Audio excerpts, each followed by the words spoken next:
Good morning guys. Ayan, nagluto ako ng talong.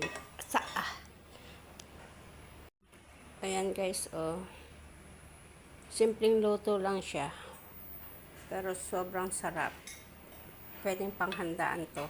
So ayan, tanggal na natin dito sa lagay muna natin dito sa plate bago natin lagay sa Pyrex.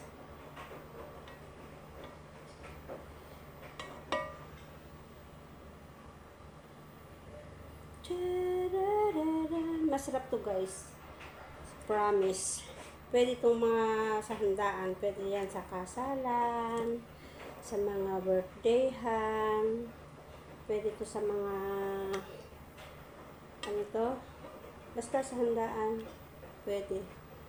Kasi ito, alam nyo, pagka may party, may big party dito sa sa bahay, tsaka doon kila lolo. Ito lagi kong linuluto. Sarap na sarap ang mga bisita, mga madam, mga sir. Gusto nila to kasi hindi siya makolesterol. Lagyan na natin yan dyan. Tapos syempre lagyan natin sa Pyrex to. Pero pagkasandaan, lagyan ito sa malaking plate.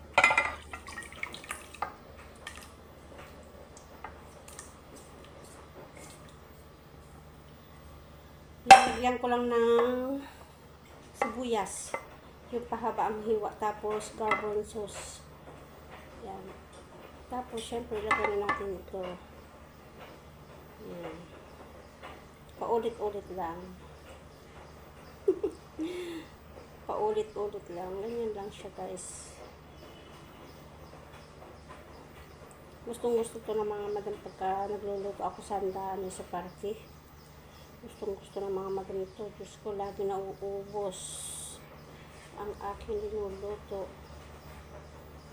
Lalo pagkat yung mga ayaw nilang kumain ng mga meat. Yan. Ito ang kakainin nila. Paborito ng amo ko, eggplant. Ayan. So, ayan guys. Gustong-gusto ko din to eh. Kasi simpleng luto lang pero napakasarap. Ayan guys. Yung iba, binawa na ng amo ko. Kasi nakaalis na yung amo ko eh. Ayan ang natira. So ayan guys. O diba? Napakasarap tignan. Simpleng luto pero napakasarap. Hindi ka mapapahiya pag hinain ito sa handaan, sa mga kasalan, birthdayhan, binyagan, yan. Kasi ito nagluluto ako ng ganito pagka may mga big party kami sa bahay.